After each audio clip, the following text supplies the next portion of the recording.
क्या नाम है आपका? बाबूराम जी। बाबूराम जी कहाँ रहते हैं? रोहतक में रहते हैं। आपके आसपास एरिया में कोई ऐसा आदमी है जिसे आप जानते हो जो बहुत रईस है, बहुत अमीर है? नाम उसका बताओ जी। आपके आसपास नथुराम जी हैं? नथुराम जी गाड़ी वाड़ी है उनके पास बड़ी? अच्छा, नथुराम जी ने कभी आपको खुद आके बताया कि उनके पास बहुत सारा पैसा, बहुत अमीर है?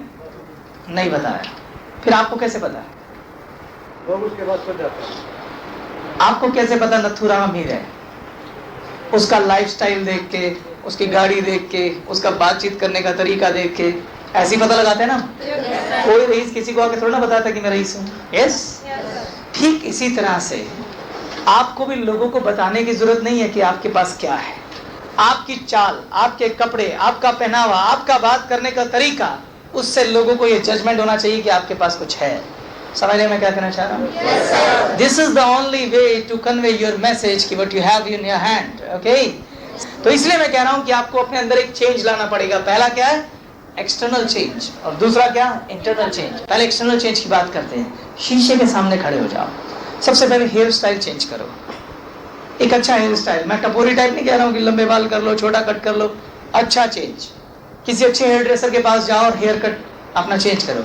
हेयर स्टाइल में इसलिए बोल रहा हूँ क्योंकि हेयर स्टाइल सबसे जल्दी नोटिस में आता है।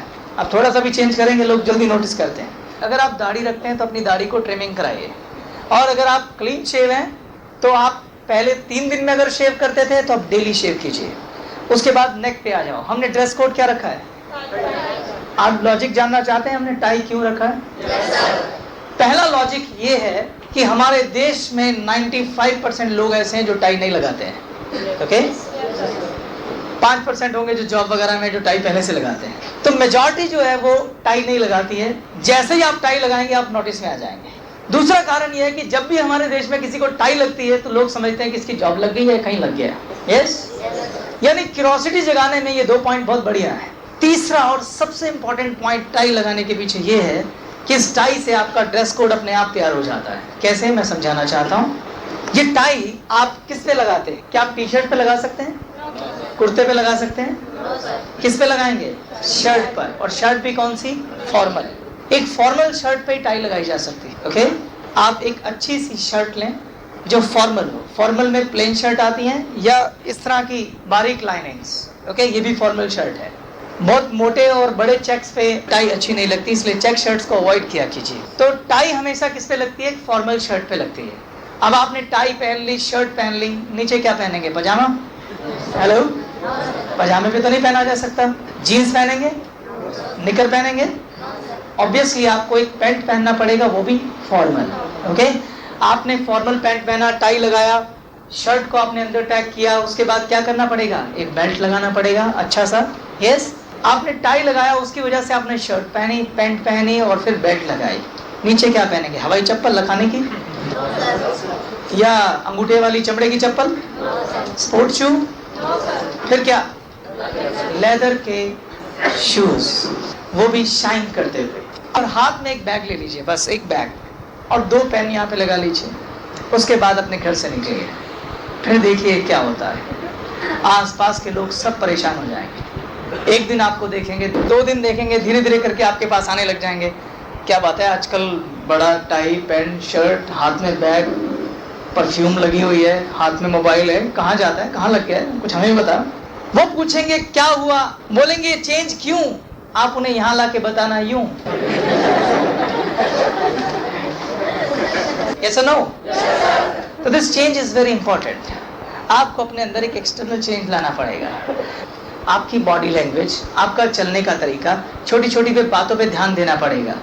कहाँ उठना है, कहाँ बैठना है।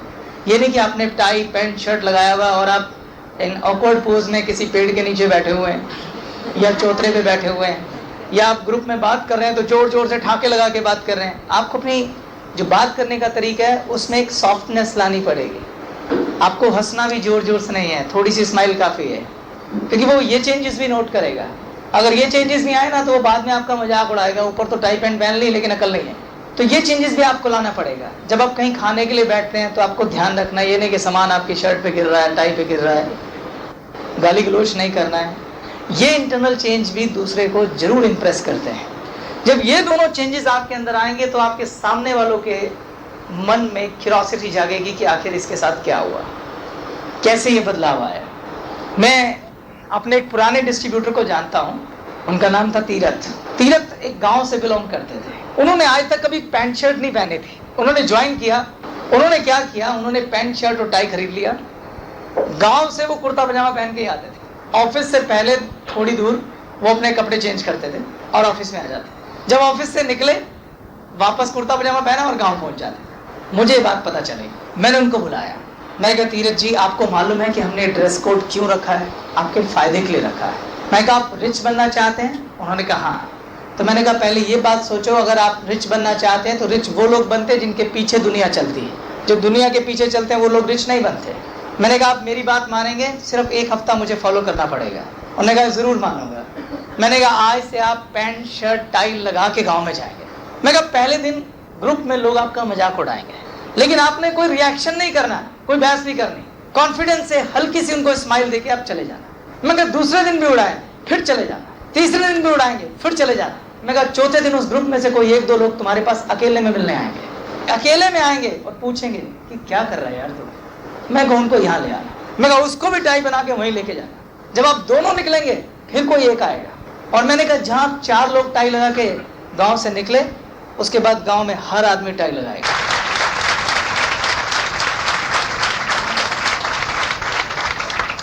लेकिन बात शुरू तुम्हारे कॉन्फिडेंस से होगी। मैंने कहा लोग जब आप पे हंसते हैं तो सिर्फ आपके कॉन्फिडेंस लेवल को चेक करते हैं। उन्हें दिखा कि एक आदमी अलग जा रहा है, वो अलग जा रहा है तो कुछ सोच के जा रहा है।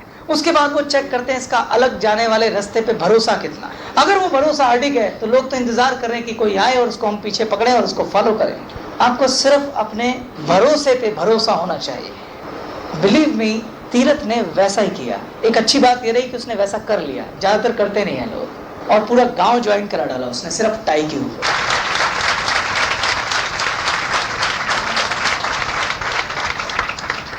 तो ये जो चेंजेस हैं ये आपकी कोल्ड और फ्रेश मार्केट को इंप्रेस करने के लिए बहुत जरूरी है। कोल्ड और फ्रेश मार्केट आपको जानती नहीं है, वो सिर्फ आपके एटीट्यूड, आपके कपड़े, आपकी प्रेजेंटेशन, आपके बात करने के तरीके से इंप्रेस होती है। कुछ दिन पहले की बात है, मैं लुधियाना गया हुआ था। वहाँ मैं एक होटल में रुका हुआ था। तो जो सर्विस बॉय होते हैं वो होटल में मेरे रूम में आया, हाउस कीपिंग वाले। वो लड़के की उम्र थी 25 साल के आसपास, काफ़ी हैंडसम लड़का लग रहा था। और उसने मेरी जो बेडशीट है वो चेंज कर रहा था। वो मैं साइड में कुर्सी पे बैठा किताब पढ़ रहा था। मैंने उससे बोला क्या नाम है तुम्हारा दोस्त? क्या बोला मैंने? क्या नाम है तुम्हारा दोस्त? शायद ऐसा उससे बहुत रेयर लोगों ने ऐसे बात की हो, क्योंकि होटल में जितने लोग आते हैं वो अपर क्लास से आते हैं। वो एक वेटर था। मैंने उसे बहुत ही हम्बल तरीके से बोला क्या नाम है तुम्हारा दोस्त? उसने कहा सर मेरा नाम विकास है। मैं विकास यहाँ जॉब करते हो? उसने कहा हाँ सर। मैं कहा रहते भी लुधियाना में हो? कहता नहीं सर मैं देहरादून में रहता हूँ। मैं यहाँ पढ़ने आया हूँ तो पार्ट टाइम में यहाँ होटल में जॉब करता हूँ। मैं कहा कितनी तनख्वाह मिलती है विकास तुमको? उसने कहा सर 3500 रुपये तनख्वाह मिलती है मुझे। मैं विकास तुम कुछ और करना चाहते हो लाइफ में अच्छा बड़ा? कहते जी सर। मैं कहा तुम काफ़ी मेहनती लग रहे हो।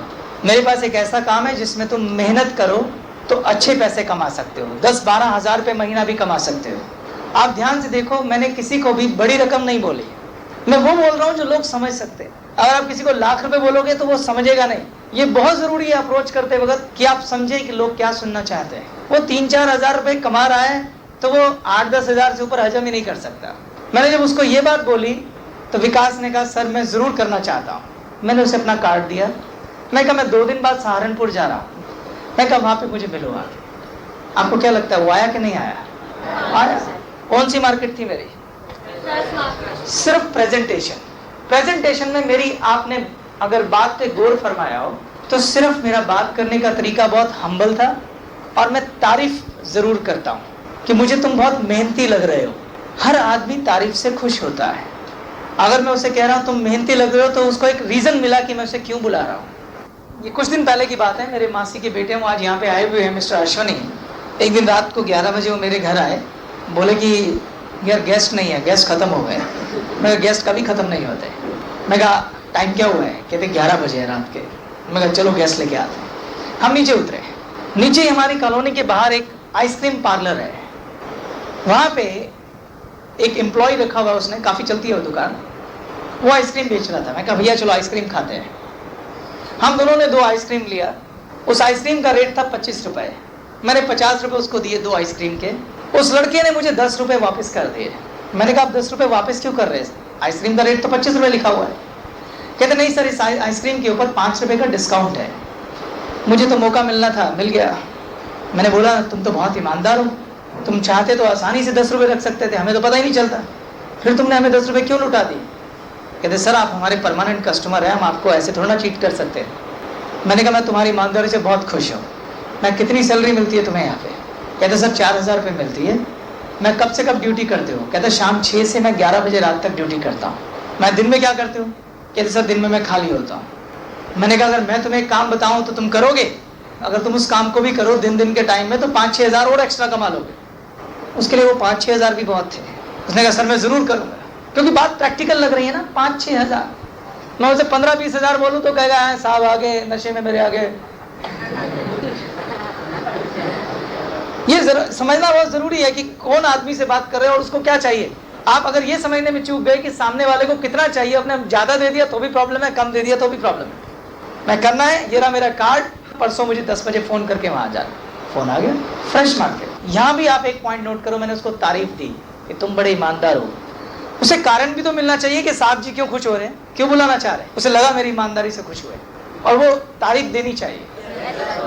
अप्रोच में कुछ और एग्जाम्पल लेके चलते हैं। जब आप किसी को अप्रोच करते हैं, जैसे आपकी वार्म मार्केट की बात करते हैं, तो इसमें ज़्यादातर 3 क्लास होती हैं। कौन कौन सी।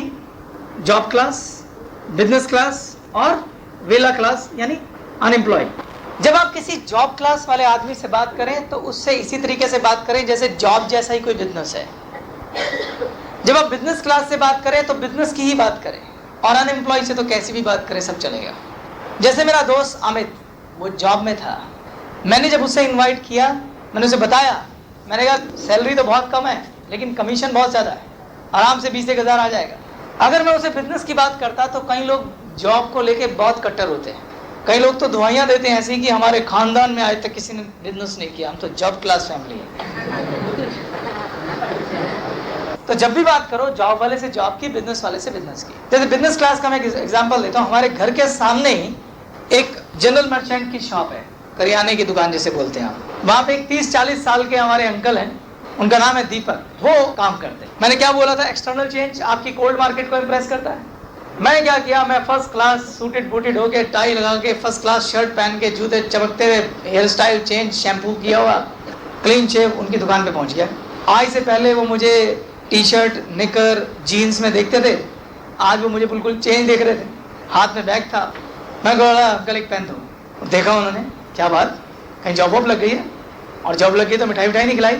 मैं कहा जॉब तो नहीं है लेकिन एक अपना बिजनेस शुरू किया है, एक कंपनी के साथ मिलकर शाम को काम करते हैं हम, सिर्फ शाम को।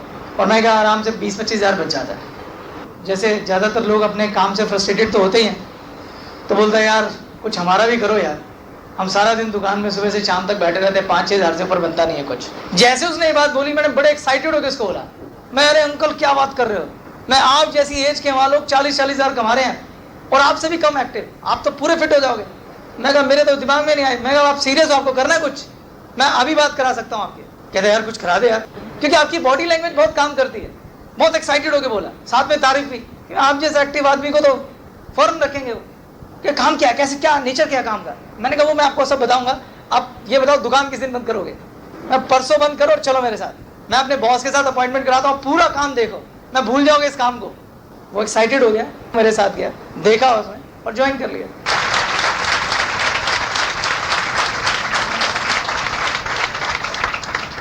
वो आदमी जो सुबह से रात तक बिजी था, जो दुकान सुबह 7 बजे खोलता है, क्योंकि मोहल्ले की दुकानें ऐसी खुलती है, और रात 10 बजे बंद करता था, वो सिर्फ एक अच्छी अप्रोच की वजह से पूरी दुकान बंद करके गया मेरे साथ।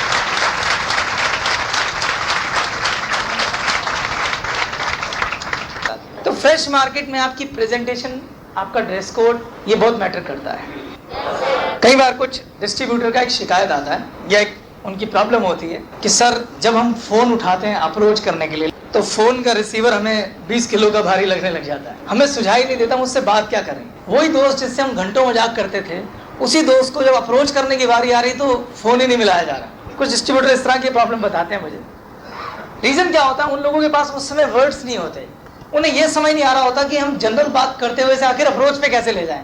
तो शब्द नहीं होते तो वो कई बार मिस्टेक कर देते हैं। तो एक फॉर्मेट बनाया हमने, हालांकि कोई फिक्स फॉर्मेट नहीं है, लेकिन फिर भी आपको अप्रोच करने में हेल्प कर सकता है। ओके, वो फॉर्मेट आप देखिए क्या है। ये फॉर्मेट सिर्फ आपको बातचीत शुरू करने का एक रास्ता दे सकता है। क्या फॉर्मेट है ये? FORM with 4 C. F for family, O for occupation, R for recreation, M for money. First C is control, second is curiosity, third is compliment, and fourth is commitment. जब आप किसी को फोन करते हैं, जैसे आपने किसी दोस्त को फोन किया, देखिए मैं आपको फोन करके दिखाता हूँ। हाय सुधीर, कैसा है? पहला वर्ड क्या है? क्या वर्ड है? फैमिली। बात हमेशा फैमिली से शुरू करो। इसके पीछे दो कारण हैं। फैमिली में हम जब बात करते हैं तो हमें एक चीज फाइंड आउट करनी होती है, क्या इस गेस्ट को इंट्रोड्यूस करने का ये राइट टाइम है? राइट टाइम से क्या मतलब होता है? राइट टाइम से हमारा मतलब ये है, कहीं ऐसा तो नहीं कि हमारा गेस्ट के लिए इस समय कोई ऐसा जरूरी काम हो जो इस प्रेजेंटेशन से उसके लिए ज्यादा जरूरी हो। जैसे हो सकता है 2 दिन बाद उसकी बहन की शादी हो, वो शादी छोड़ के प्रेजेंटेशन देखने आएगा। जैसे हो सकता है कि उसके घर का कंस्ट्रक्शन चल रहा हो, कल लेंटर पड़ना हो, कंस्ट्रक्शन छोड़ के इसमें पैसे लगाएगा। या हो सकता है भगवान ना करे उसके घर कोई बीमार हो। तो राइट टाइम क्या होता है? वैसे राइट टाइम तो हम उसे बोलते हैं जब कोई ट्रांजिशन मोड में होता है। ट्रांजिशन मोड क्या होता है? जब आदमी अपनी प्रेजेंट जॉब से फ्रस्ट्रेटेड होता है। जैसे ही वो अपने प्रेजेंट जॉब के बारे में फ्रस्ट्रेशन दिखाए कि मैं दुखी हूँ यार, मेरी जॉब छूटने वाली है या मैं छोड़ना चाहता हूँ, तो वो उसका ट्रांजिशन मोड होता है। मतलब वो चाहता है कि मेरे जीवन में कुछ बदलाव आए। वैसे 90% लोग अपने ट्रांजिशन मोड में होते हैं। जब हम फैमिली की बात करेंगे तो हमें ये पता लगाना है कि क्या ये राइट टाइमिंग है या नहीं है। मैंने उसको फोन किया, हाय सुधीर कैसा है? उसने कहा ठीक हूँ। और घर में सब कैसे हैं? मम्मी कैसी हैं? सुनीता कैसी है? राजू कैसा है? दीपक कैसा है? अंकल कैसे हैं? जब मैं ये चीजें पूछ रहा हूँ, अगर उसकी सिस्टर की बाई चांस शादी है तो कहेगा यार सुनीता की तो 2 दिन बाद शादी है। या कोई बीमार है तो बोलेगा वो बीमार है। और अगर वो कुछ नहीं बोलता सब ठीक है तो मतलब हम भी ठीक है। Yes, it's time to approach him. Family के बाद हम सीधा आते हैं ऑक्यूपेशन पर। और बता क्या चल रहा है आजकल? ज्यादातर यही होता है ना, और क्या कर रहा है आजकल? अगला सवाल सीधा यही होता है। अब वो आपको बोलेगा कि बस मेरी अभी MBA कंप्लीट हुई है यार, मैंने अभी वो शुरू किया है जॉब। अच्छा, कितनी सैलरी है? कहता 5000 rupees. Now it's time to give him a compliment. Compliment, आपको कॉम्प्लीमेंट देने में नहीं चूकना चाहिए। अगर आप उसे कॉम्प्लीमेंट देंगे उसके काम के लिए तो वो भी आपको कॉम्प्लीमेंट देगा। अगर आप उसके साथ गलत बात करेंगे तो वो भी गलत बात करेगा। ये नहीं कि उसने बोला मैं MBA कर रहा हूँ और मेरी 5000 सैलरी, आप सोच रहे हैं हमारे ऑफिस में तो लोग 50-50 हजार कमा रहे हैं, आपने उसे बोलना शुरू कर दिया बस कर ली पढ़ाई, MBA तो सड़कों पे धक्के खाते हैं, 5000 तनख्वाह लेके घूम रहा है, आज तुझे काम दिखाता हूँ 50,000 कमाएगा, वो वहीं चिढ़ जाएगा। बड़ी मेहनत करके उसने MBA की, उसकी 5000 सैलरी उसका अचीवमेंट है। अगर आप उसके काम में बुराई निकालेंगे तो वो यही मौका तलाश करेगा कि कब उसका टाइम आए और वो आपके काम में आपको घेरे।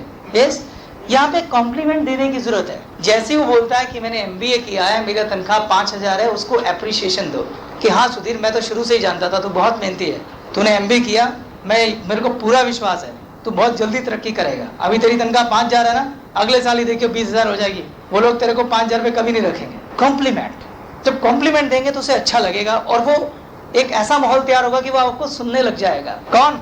सुधीर। अच्छा, इसमें एक चीज और भी है। जब आपने उससे पूछा तू क्या कर रहा है, उसने बता दिया, तो ये भी हो सकता है कि अगला सवाल उसका ये हो कि तू क्या कर रहा है, तो क्या जवाब देंगे आप?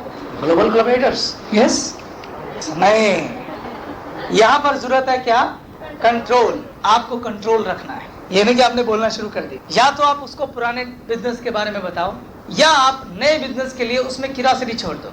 उसे बोल सकते हो यार पुराना काम तो कर ही रहा था, अभी जीजा जी के साथ एक नया काम शुरू किया, उसमें ज्यादा मजा आ रहा है, उसमें शाम का काम होता है और 10-15 हजार रुपये महीना बच जाता है। इतना कह के वो छोड़ दिया।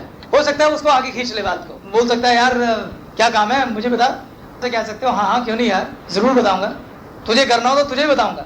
कुछ भी ऐसा छोड़ के कि एक ऑप्शन रह जाए कि वो दोबारा खुद आपको फोन करे। उसके बाद आ जाओ आप रिक्रिएशन पर। रिक्रिएशन का मतलब होता है हिंदी में मौज मस्ती, घूमना फिरना, एंजॉयमेंट। रिक्रिएशन किसके लिए होता है? क्यूरियोसिटी के लिए। आप उसे कोई ऐसी बात बोल दो कि यार मैंने तुझे फोन किया था, हम लोग एक ग्रुप टूर ऑर्गेनाइज कर रहे हैं, हम सोच रहे हैं नेपाल जाएंगे, 20-20 हजार डालने, बाय एयर जाएंगे, बाय एयर आएंगे, 5-6 दिन में आ जाएंगे, तू चलता तो बोल। वो मन में सोचेगा कल तक स्कूटर पे घूमता था, अभी बाय एयर जाने की बात कर रहा है 20-20 हज़ार, इसका मतलब पक्का कुछ सही है इसके पास। ये सुनो, आएगी ना क्यूरोसिटी अंदर। रिक्रिएशन की बात करेंगे तो उसमें क्यूरोसिटी आएगा, और हो सकता है वो पूछे यार क्या बात है, बड़े पैसे वैसे आ गए हैं, बाय एयर घूमने जा रहा है, मैं तो नहीं जा सकता, बता क्या काम कर रहा है। ये आ सकता है उसकी तरफ से इमीडिएट। लास्ट चीज है कमिटमेंट। जब वो क्यूरियस हो जाए और वो आपसे कहे यार मुझे काम दिखा, कुछ भी हो मुझे बता यार क्या काम है, फिर आप उससे कमिटमेंट लो। तो अगर तू वाकई में इंटरेस्टेड है काम देखने में, देख मैं तो सोच रहा हूँ तेरी नई नई जॉब है, अगर तू वाकई में इंटरेस्टेड है तो मैं अपॉइंटमेंट ले देता हूँ, तुझे पूरी छुट्टी करनी पड़ेगी 1 दिन की ऑफिस में से। कभी मत बोलो कि संडे तेरी छुट्टी है तू आ जा, वो कन्विंसिंग हो जाएगी।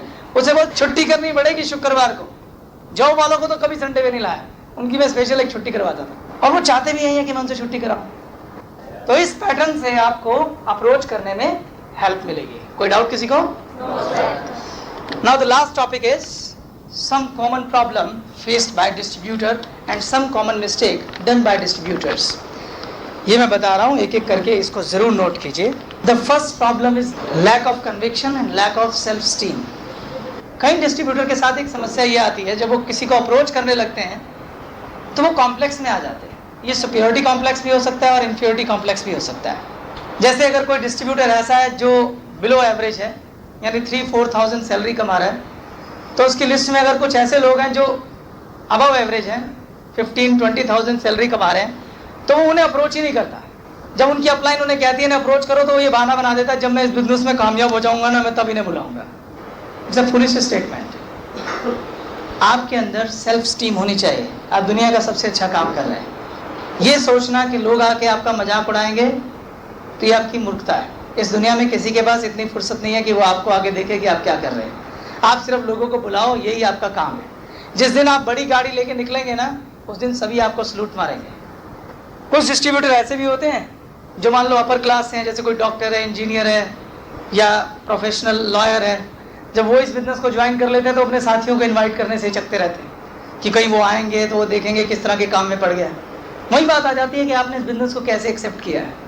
वो भी अपनी अपलाइन को ही कहते रहते हैं कि जब मैं सक्सेसफुल हो जाऊंगा मैं तब इन्हें बुलाऊंगा। उनके हिसाब से वो जो 15-20 हज़ार रुपये कमा रहे हैं वो ज़्यादा सुपीरियर है। आपको ऐसा नहीं करना चाहिए। मैं IIT और मेडिकल के स्टूडेंट्स को पढ़ाता था। मैंने दिल्ली के सारे प्रोफेशनल इंस्टीट्यूट्स में पढ़ाया है। मैंने जब अपने कोलीग्स को इन्वाइट किया तो उन लोगों ने मेरा भी मजाक उड़ाया।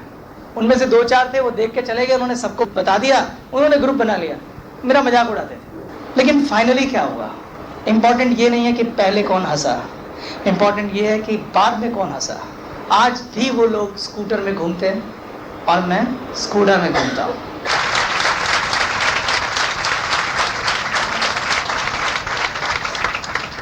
अगर मैंने इस बात की परवाह की होती कि वो लोग इस समय हंस रहे हैं, तो आज मैं इस सिचुएशन में नहीं होता कि मैं उन पर हंस सकूं। यस, मुझे अपने भरोसे पे भरोसा था, इसीलिए मैं आज यहाँ हूँ। जब आप इस काम को कर रहे हैं तो दिल से करें। देखो, हमारे बुजुर्गों ने भी कहा है कि जिस काम को हम करते हैं उसके लिए मन में श्रद्धा होनी चाहिए। अगर आप दुकान खोलते हैं तो सबसे पहले उसकी पूजा करते हैं, धूप बत्ती करते हैं। जिस काम के लिए आपके मन में श्रद्धा नहीं है, जिस काम में आपको लोगों को लाते हुए शर्म आ रही है, उस काम को मत करो। ओके? काम के लिए श्रद्धा होना चाहिए। मेरे लिए ग्लोबल कोलैबोरेटर एक मंदिर की तरह, एक टेम्पल की तरह, क्योंकि ये वो जगह है जहाँ से मेरी सभी विशेष, मेरी सारी उम्मीदें, मेरे सारे सपने पूरे होने वाले हैं। आदमी मंदिर में क्यों जाता है? कुछ मांगने। यहाँ से वो सारी मांगे पूरी होती है। इसीलिए ग्लोबल कोलैबोरेटर हम, मेरे लिए तो एक टेम्पल है, मंदिर है। आप भी डिसाइड करो कि आपके लिए क्या है। कुछ लोग क्या करते हैं, एक और मिस्टेक करते हैं, अपने गेस्ट का अपर हैंड सेट करके ले आते हैं। होना ये चाहिए कि ग्लोबल कोलैबोरेटर का अपर हैंड सेट हो। वो क्या करते हैं, गेस्ट का अपर हैंड सेट करके ले आते हैं। गेस्ट को जाके अप्रोच ही ऐसे करेंगे, मैंने एक काम शुरू किया सर, मैं चाहता हूँ आप उसे चल के देखें और मुझे बताएं कि मैंने ठीक किया कि गलत किया। दिस इज मेजर मिस्टेक, कभी नहीं करना चाहिए। और ऊपर से आप उसका ऐसा अपर हैंड सेट करके लाए हैं, वो समझने वाले एटीट्यूड से तो आया नहीं, वो तो समझाने वाले एटीट्यूड से आ गया। एक और बात, कभी भी अपने किसी ऐसे गेस्ट को अकेला इनवाइट मत करो जो किसी दूसरे पे डिपेंडेंट हो। जैसे 2 दोस्त हैं, बहुत अच्छे दोस्त हैं, और बिना एक दूसरे से डिस्कस किए कुछ काम नहीं करते, करते हैं तो एक साथ काम करते हैं। उन दोनों दोस्तों को एक साथ इन्वाइट करो। एक को इन्वाइट करोगे तो वो बाहर जाके उससे बात करेगा, दोनों नेगेटिव हो जाएंगे। कोई ऐसा बेटा है जो अपने पिता से पैसे लिए बगैर काम शुरू नहीं कर सकता, या पिता से डिस्कस किए बगैर काम शुरू नहीं कर सकता, दोनों को एक साथ बुलाओ। कोई ऐसा पति है जो अपनी पत्नी से पूछे बगैर कुछ नहीं करता, दोनों को एक साथ लाओ। यस, तो कोई भी ऐसा आदमी जो किसी दूसरे पे डिपेंडेंट है, उन्हें एक साथ इन्वाइट करो, चाहे वो खुद कुछ भी कहें। अगर कोई आदमी आपको ये कह रहा है, सर मुझे ही बता दो, मैं अपने पापा को अपने आप समझा लूंगा, वो मेरी बात कभी नहीं काटते, बस आप मुझे ले चलो, वो नहीं आएंगे, तो हमारे डिस्ट्रीब्यूटर ज़्यादातर ये गलती करते थे, उसे ले ही आते हैं। आपका गेस्ट नहीं जानता कि वो यहाँ क्या देखने वाला है और उसे बाहर नहीं समझाया जा सकता, लेकिन आप तो जानते हैं। इसलिए अगर वो हाथ में गंगा जल लेके भी बोले ना कि मेरे पापा मान जाएंगे, आपको नहीं सुनना है, आप बोलो पापा के साथ है, नहीं तो रहने दे। जैसे आप ये स्टेटमेंट यूज करेंगे ना, नहीं तो रहने दे, उसके पापा समेत वो आ जाएगा। आप डरे रहते हैं, यार ये तो आ रहा है, चल इसे तो दिखाऊं, और वही गलती होती है। थोड़ा कंट्रोल रखो अपने ऊपर और अपना एटीट्यूड पक्का रखो। उसे बोल चल छोड़, तेरे पापा नहीं आ सकते, रहने दे। यही 3000 की नौकरी होती ना, और आप उसे ये बोलते कि अपने पापा को लेके आ, नहीं तो नौकरी नहीं मिलेगी, मैं देखता हूँ कैसे नहीं आता। पापा क्या, मम्मी भी साथ में आती। फिर लास्ट चीज बहुत इंपॉर्टेंट, अगर आप किसी ऐसे आदमी को अप्रोच कर रहे हैं जो किसी ग्रुप से बिलोंग करता है, जैसे आप ऑफिस में नौकरी करते हैं, या आपके ऑफिस में 20-25 लोग काम करते हैं और आपकी सब पे नजर है कि 25 के 25 लोग आने चाहिए, या आप किसी क्लब के मेंबर हैं, उस क्लब में 40-50 लोग हैं और आप चाहते हैं कि सारे के सारे आए, ओके, आप उन सबको इन्वाइट करना चाहते हैं। इसमें बड़े ध्यान से MLM करनी पड़ती है। सबसे पहली चीज इसमें सिलेक्शन। आपको इस ग्रुप में से सबसे पहले उस आदमी को सिलेक्ट करना चाहिए जो इस ग्रुप में लीडर हो, जिसकी रिस्पेक्ट हो, जिसे सब सुनते हो, ओके, और जिसे अपने ऊपर कंट्रोल हो, जिसे अपने डिसीजन खुद लेने आते हो, जो अपने ऊपर खुद भरोसा रखता हो। चुनाव बहुत इंपॉर्टेंट है। अगर गलत आदमी आपने उस ग्रुप में से चुन लिया, देखने के बाद सबको बोल देगा और सारा ग्रुप नेगेटिव कर देगा। वो लीडर अगर जुड़ जाता है, उसके बाद उसके साथ डिस्कस करके अगला आदमी इसी तर्ज पे चुनो, जो बचे हुए हैं उनमें से सबसे बेहतर कौन है, और जो वो ज्वाइन होगा उसे उस लीडर के नीचे ही ज्वाइन करो, पैरेलल मत लगा देना। पैरेलल लगाओगे तो दोनों में कंपटीशन हो जाएगा, सारा ग्रुप खत्म हो जाएगा और वो दोनों भी खत्म हो जाएंगे। तो ग्रुप में से जब कोई लोग आते हैं, उन्हें एक के नीचे एक लगाओ और बेटर से वर्स की तरफ सिलेक्शन लेके जाओ। सिलेक्शन बहुत इंपॉर्टेंट है और एक के नीचे एक लगाना है, ये बहुत इंपॉर्टेंट है। कोई डाउट? अगर आप चाहते हैं सारा ग्रुप आए तो इस तर्ज पे काम करना पड़ेगा। इसी के साथ मैं इस क्लास को ख़त्म करता हूँ। मुझे उम्मीद है कि इस क्लास से आपको कुछ आइडियाज़ जरूर मिले होंगे कि अपने गेस्ट को कैसे अप्रोच किया जाता है। Yes, my good wishes are with you. मैं चाहूँगा जितने भी डी हैं वो इस बार PD बने, जितने भी PD हैं वो इस बार ED बने, और जितने ED हैं वो SD, और जो SD हैं वो RD, और RD अपनी DD की तैयारी करें। Best of luck, thank you very much.